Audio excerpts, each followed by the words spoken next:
Oke, baik. Bismillahirrahmanirrahim. Assalamualaikum warahmatullahi wabarakatuh.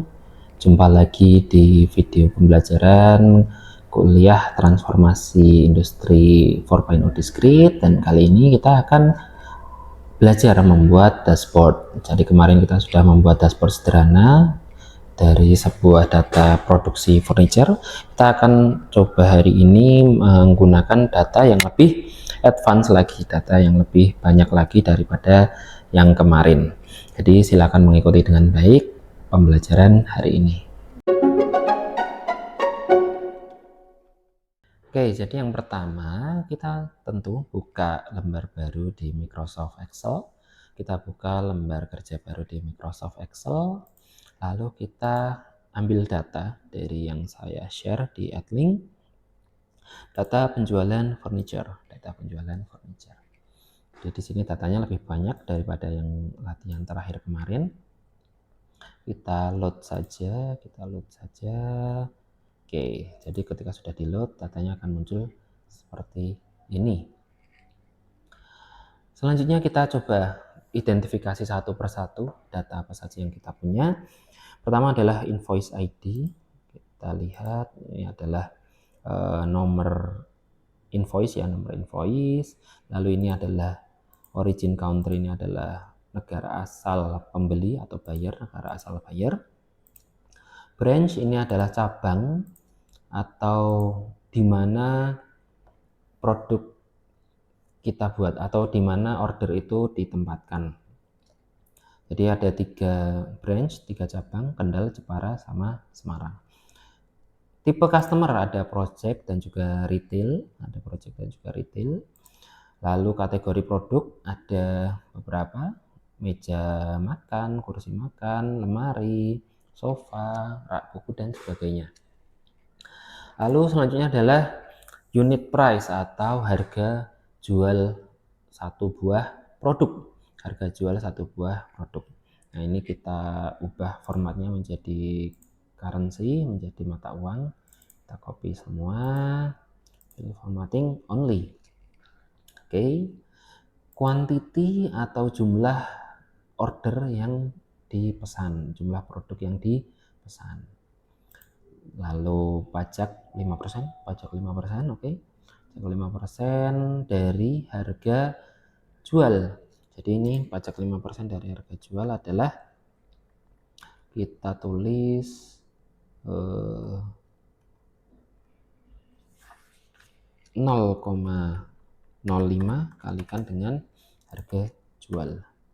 Kita kopas. Oke. Lalu selanjutnya adalah total di sini berarti jumlah order dikalikan dengan harga jual per produknya ditambah dengan jumlah order kalikan dengan pajak yang harus dibayarkan. Misalkan di sini sama dengan jumlah order dikali sama dengan pajak ditambah dengan harga jual. Jadi ini kita bebankan kepada customer saja, dikalikan dengan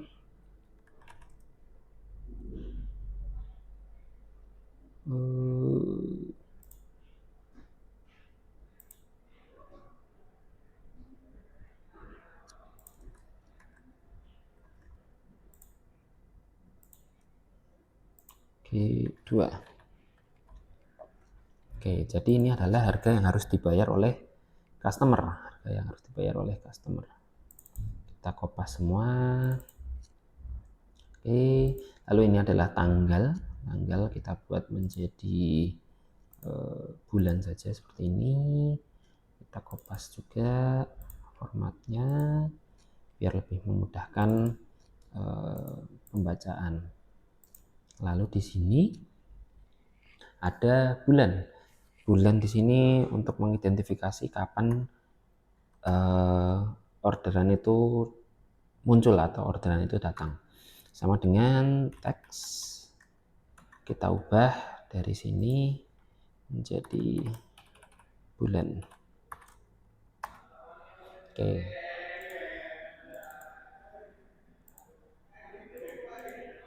Ini untuk jenis pembayarannya ada QRIS, transfer, dan juga cash. Lalu selanjutnya adalah COGS atau cost of goods. Ini adalah harga pokok produksi. Kalau di sini marginnya 15%, berarti cost of goods-nya adalah 0,85%. 0,85 kalikan dengan unit price-nya dikalikan dengan jumlah produknya. Oke. Nah, terakhir adalah gross margin, ini profitnya. Lalu ini gross income, berarti ini sama dengan total dikurangi dengan HPP. 67 juta dan seterusnya. Ini adalah yang kita ambil sebagai profit untuk perusahaan. Terakhir adalah rating. Nah, ini rating survei kepuasan pengguna ya, survei kepuasan buyer dan seterusnya. Jadi data kita sudah lengkap, data kita sudah oke. Nah, kita mau membuat dashboardnya. Kita buat dashboard. Sama seperti kemarin, dashboard kita buat ada judul, ada angka-angka penting, dan juga ada grafik. Kita mulai dari judulnya terlebih dahulu. Saya mau menambahkan logo perusahaan. Nah, perusahaan, terus ini kita ganti menjadi 30.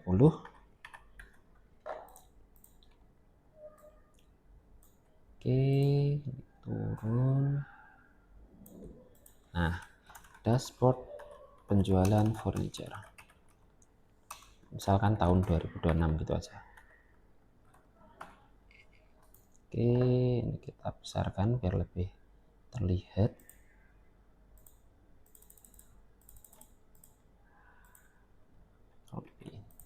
Oke, jadi dari dashboard ini kita bisa kasih warna ya, kita bisa kasih warna. Ini warnanya warna coklat atau apa ini?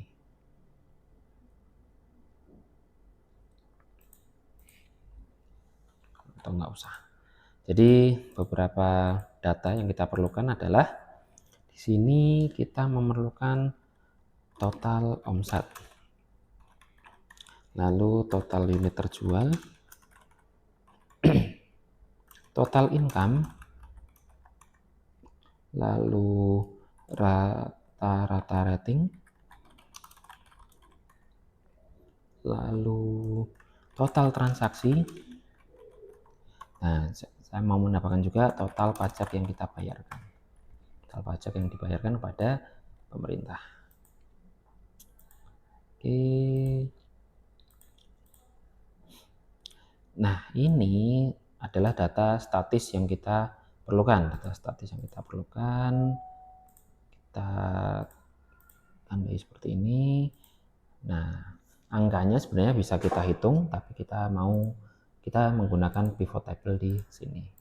Table, pilih aja sembarang di sel manapun, lalu kita klik pivot table, new worksheet. Nah, kita kasih nama data statis. Ini adalah data yang bukan dalam bentuk grafik, Jadi tadi ada total omset kita tulis total. Oke, total omset, terus total unit terjual, berarti quantity. Lalu total income, gross income kita tulis 14 miliar. Oke. Lalu rata-rata rating berarti yang bawah sendiri. Nah, ini bukan sum ya, tapi rata-rata, berarti kita ubah di sini menjadi average. Oke, lalu selanjutnya adalah total transaksi. Total transaksi kita bisa tulis di sini invoice. Oke, nah invoice dia otomatis memilih ke row, tapi kita butuh cacahnya berarti ada 100. Terakhir adalah total pajaknya yang kita bayarkan. Kita membayar pajak berapa nih? 10 juta. 10 juta dari penghasilan kita sebesar 14 miliar. Nah, oke, dari sini bisa kita langsung ambil saja datanya, kita enter sama dengan enter sama dengan enter sama dengan enter sama dengan enter. Ya, sudah jadi data kita ubah sedikit formatnya ya, karena ini angka yang penting kita coba besarkan agar lebih terlihat. Oke, nah ini adalah dashboard untuk data statis. Sampai sini baru kita bisa membuat, sebenarnya nggak harus urut sih ya, kita bisa membuat grafiknya terlebih dahulu atau data statisnya terlebih dahulu. Kita bisa langsung kopas saja atau dari sini kita insert lagi pivot table, new worksheet. Oke, di sini grafik yang pertama adalah grafik omset per cabang. Omset per cabang. Kita membuat itu, lalu kita duplicate sebelah sini. Itu adalah unit terjual per bulan. Oke, selanjutnya adalah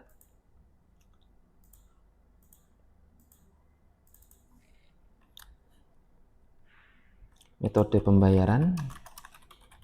Ini untuk melihat persebaran metode pembayarannya seperti apa. Move or copy.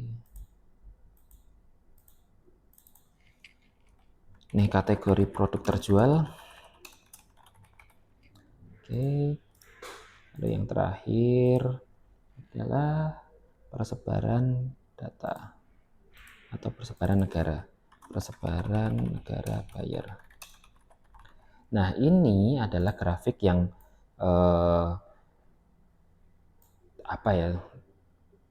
grafik yang bisa cukup menjelaskan dari data ini. Sebenarnya masih bisa teman-teman explore lagi grafik-grafik yang lain, misalkan tipe customer atau pajaknya atau mungkin dari HPP-nya dan sebagainya, itu masih bisa dieksplor lebih lanjut. Tapi di sini kita hanya 5 saja untuk pembuatan dashboard. Nanti teman-teman bisa explore lebih lanjut. Selanjutnya, maka yang pertama adalah omset per cabang. Maka kita pilih yang pertama adalah cabangnya terlebih dahulu. Lalu omset, berarti omset adalah penjualannya, total penjualannya. Oke, total penjualannya. Tapi kita juga bisa di sini untuk melihat yang berkontribusi paling banyak dari penjualan ini apa. Misalkan ini kita pilih produk lain. Produk lain kita drag ke bagian kolom. Nah, kita bisa tahu di sini kita urutkan dari yang paling besar. Ternyata omset paling banyak ada di Semarang. Cabang Semarang. Nah, kita buat chartnya, kita pakai yang stack. Jadi dia bertumpuk-tumpuk ya, agar memudahkan kita untuk membacanya. Oke, kita hapus yang ini, lalu kita berikan judul biar tidak bingung. Oke, omset per cabang. Selanjutnya unit terjual per bulan, berarti yang pertama adalah bulannya kita buka, lalu unit berarti kita ambil yang quantity. Nah, sudah kita buat menjadi pivot chart. Karena per bulan, jadi kita bisa pakai yang grafik garis. Oke, kita delete, kita hide penjualan per bulan. Oke,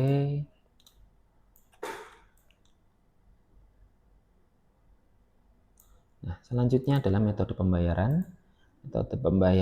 Kita pilih yang payment. kita bisa pilih total.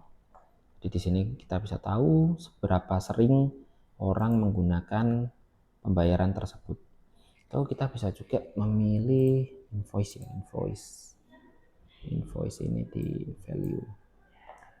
Jadi kris dipakai 47 kali, transfer dipakai 38 kali, dan seterusnya. Kita bisa pakai pivot chart yang ini.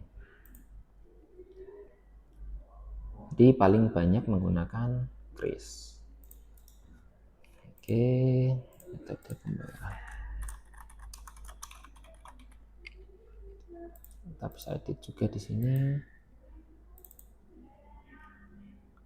biar lebih kecil lubangnya. Nah, metode pembayaran. Selanjutnya adalah kategori produk terjual. Kategori produk terjual berarti kita bisa pilih produk lain untuk kategorinya, lalu kita pilih kuantitinya. Nah, ini bisa langsung kita buatkan tabel. Mungkin yang sederhana menggunakan tabel kolom aja, tabel batang seperti biasa. Kita bisa urutkan dari yang paling besar. Kita hide dulu. Oke. Penjualan per kategori produk ya. Oke, sudah 4. Terakhir adalah dari negara mana buyer kita masing-masing. Jadi kita bisa lihat di sini origin country, kita bisa lihat berapa kali dia transaksi atau berapa uang yang dia keluarkan. Misalkan di sini kita pilih invoice, kita drag ke sini. Oh, ternyata paling banyak adalah Malaysia, disusul Prancis, Singapura, dan sebagainya. Jadi Malaysia lebih sering order ke tempat kita dibanding negara-negara yang lain. Nah, cuma di sini coba kita buat maps-nya. Nah, ternyata tidak bisa membuat maps dari pivot table. Jadi kita butuh sedikit improvisasi, kita kopas saja.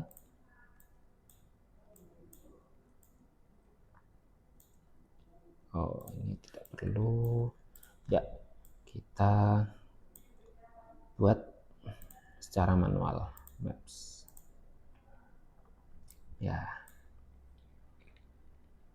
kita lihat di sini negara yang ini legendanya bisa kita atur.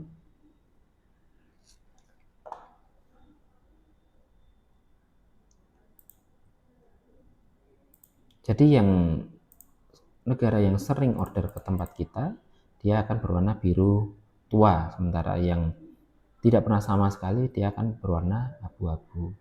Seperti itu. Jadi di sini ada Australia, Malaysia, Vietnam, Thailand, Vietnam lagi. Oh, Vietnam sampai sini. Terus Jepang, South Korea, dan seterusnya. Ini ada juga India. Ini apa ya? India sampai sini. Oke. Dan seterusnya. Oke, jadi ini untuk persebaran datanya. Bisa juga sebenarnya menggunakan diagram pie, tapi ini sepertinya akan lebih menarik. Jadi semua visualisasi data sudah kita buat, kita tinggal meletakkan pada dashboard kita. Kita kopas saja semuanya, kita sesuaikan. Nah, karena ini diagramnya panjang, maka kita buat panjang ke bawah. Lalu unit terjual tiap bulan kita paskan. Oke, metode pembayaran juga kita bisa paskan.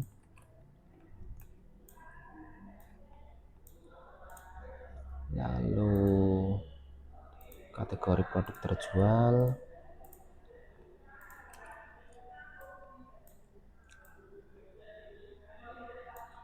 Oke, terakhir adalah persebaran negara buyer. Ini belum kita kasih judul. Negara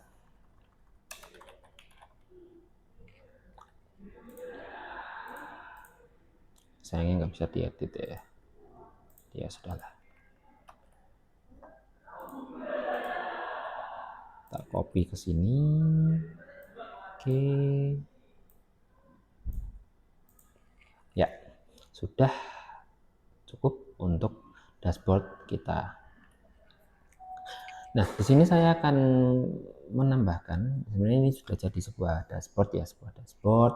Kita bisa sampaikan ini ke manajemen sebagai sebuah data yang utuh. Cuma di sini saya akan coba menambahkan yang namanya timeline dan juga slicer. Timeline dan juga slicer. Jadi misalkan saya butuh data hanya dari cabang Kendal, cabang Semarang dan Jepara saya tidak butuh. Maka saya membutuhkan edit data ini. Kita daripada mengedit seluruh data, jadi kita bisa menggunakan yang namanya slicer. Kita lihat di sini pivot chart, insert slicer. Nah, slicer ini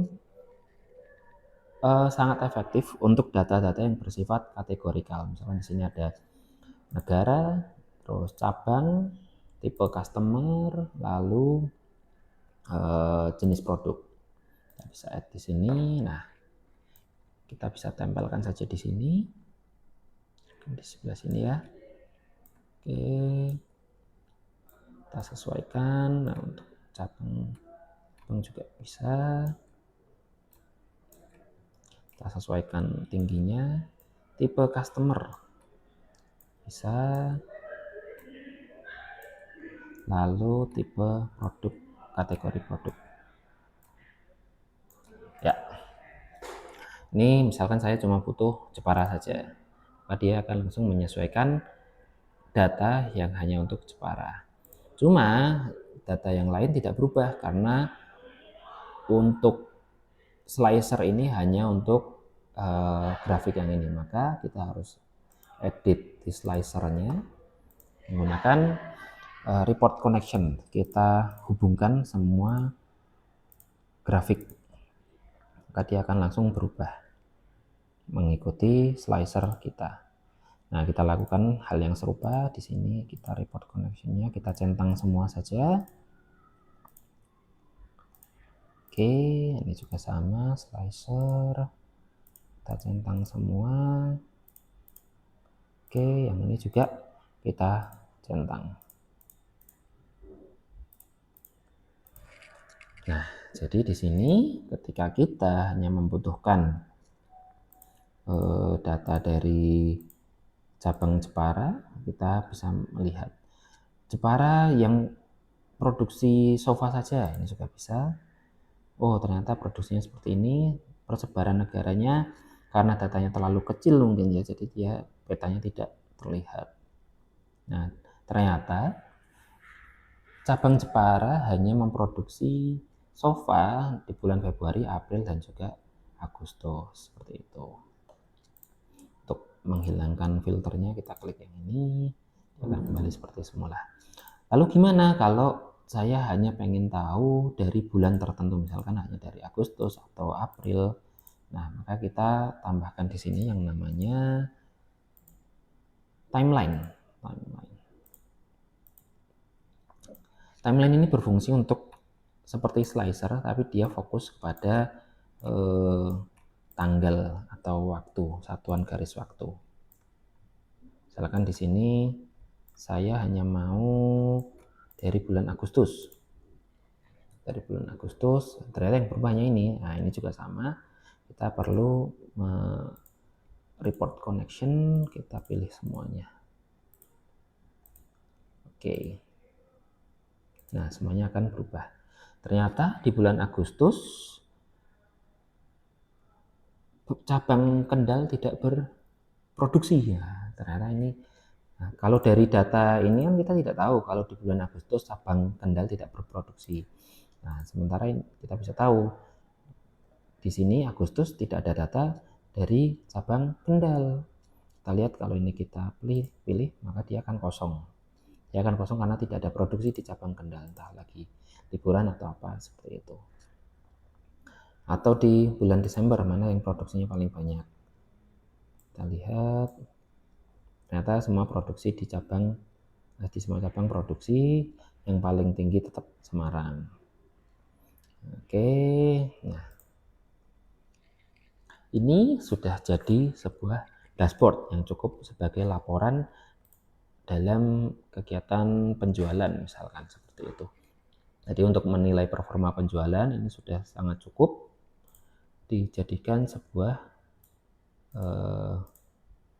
laporan untuk laporan penjualan.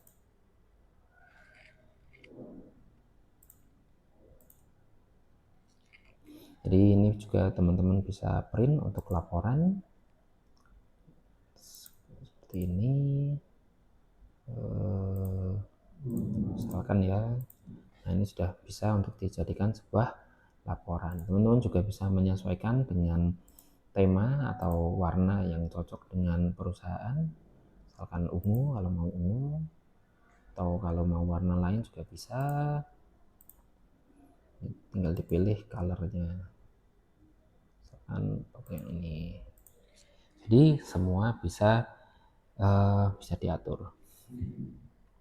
Oke, itu untuk pembuatan dashboardnya. Lalu bagaimana ketika ada tambahan data atau ternyata ada tambahan penjualan lebih dari ini, datanya bertambah sebagainya. Maka misalkan kita tambahkan 5 data tambahan.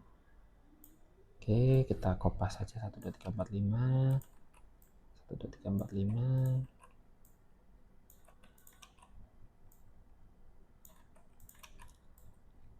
Ini data random aja.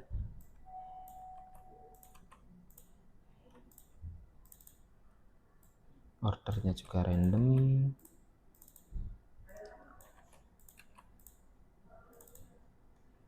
Nah, ini ada yang kelewatan 1.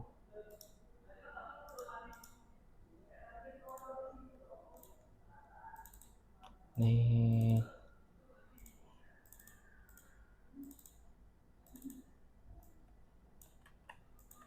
Ya. Kita coba tambahkan data menjadi 105. Kita coba lihat, dia tidak akan langsung terupdate.